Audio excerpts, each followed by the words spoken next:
आस है, दया बरसाता यीशु मुझे विश्वास है।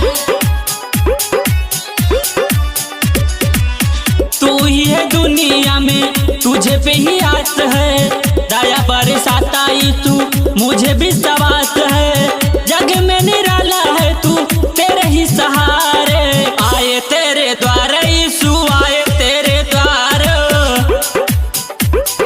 आए तेरे द्वार प्रभु, आए तेरे द्वार।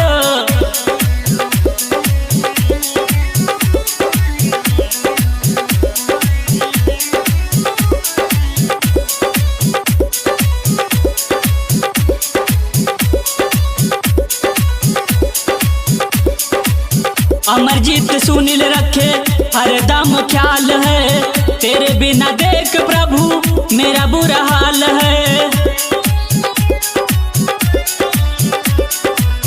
अमरजीत सुनील रखे हरदम ख्याल है, तेरे बिना देख प्रभु मेरा बुरा हाल है।